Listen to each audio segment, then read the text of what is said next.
নমস্কার বন্ধুরা, আজ একটু অন্যরকম ভিডিও নিয়ে হাজির হয়েছি। তো তোমরা সকলেই ভাবছো নকশা বাহার চ্যানেলে এটা আবার কীরকম ভিডিও, না আছে নকশা না আছে কোনো জিনিস তৈরি। আরে কিছুটা ওয়েট করো, তাহলেই বুঝতে পারবে। দেখো বন্ধুরা, তোমরা দেখেছো বাড়ির এই ঘুলগুলির মধ্যে হয়তো শালিক পাখি, পায়রা, চড়াই পাখি বাস করে, তবে আমার বাড়ির ঘুলগুলিতে মৌমাছি বসবাস করেছে। দেখো বন্ধুরা, তারা এইভাবে 7টা ভাগে মৌমাছির মধু তৈরি করেছে, আর বাবা সেই মধুগুলোকে পারছিল, যেহেতু এটা উপযোগী হয়েছে, মানে মধু তৈরি হয়ে গেছে। দেখো বন্ধুরা, তারপরে কিন্তু একটা থালার সাহায্যে সব মধুগুলোকে পেরে নিল। ঠিক এইভাবে 7টা মধু হয়েছিল। তারপর দেখো বন্ধুরা, শুধু গল্পের মাধ্যমে আমি একটা, যেহেতু আজকের টপিক ছিল মৌমাছি, তাই একটা মৌমাছি বানানোর উদ্দেশ্যে হাজির হয়েছি। প্রথমে মাটিটাকে ভালো করে মেখে নিয়ে দুটো গোল, একটা গোল হবে বড় আর একটা হবে ছোট। তারপর দেখো এই ডানাগুলো লাগিয়ে নিচ্ছি। আচ্ছা বন্ধুরা, এটা কেমন হবে সেটা দেখতে হলে পুরো ভিডিওটা স্কিপ না করে দেখতে পারো। ততক্ষণে নকশাবার ইউটিউব চ্যানেলটিকে সাবস্ক্রাইব করে আমার পাশে থেকো, তাহলে নিত্য নতুন মজাদার ভিডিও আগে তোমার কাছে পৌঁছাবে বন্ধুগণ।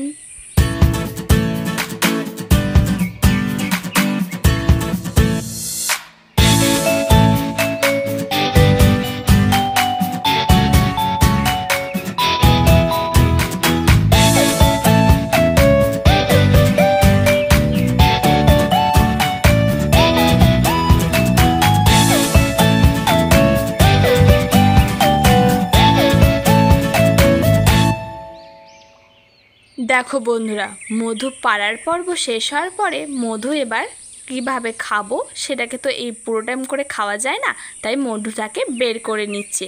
দেখো বন্ধুরা, এদিকে তৈরি হয়ে গেছে সেই ছোট্ট মৌমাছি। তাকে ইয়েলো কালার হিসেবে বেশ কালারটা দিয়ে ভর্তি করে দিয়েছি। তারপর চোখটা কালো এবং গোটা গায়ে কালো কালো ডোরা কাটা কাটা দাগ করে দিয়েছি। আচ্ছা বন্ধুরা, তোমরা কমেন্টে জানাও প্লিজ, কে কোথা থেকে দেখছো।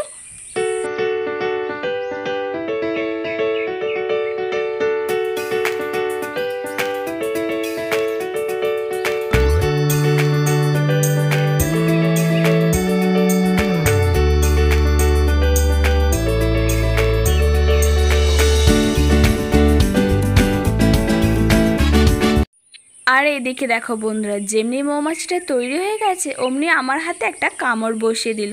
আচ্ছা তোমরা কমেন্টে জানাও তো, কে কে মৌমাছির কামড় খেয়েছো আমার মতো। আর নেক্সট ভিডিওতে কি বানাবো কমেন্ট করো প্লিজ। ফাইনাল লুক এই যো। টাটা, সকলে ভালো থেকো, সুস্থ থেকো, দেখা হচ্ছে নেক্সট কোনো ভিডিওয়। বাই।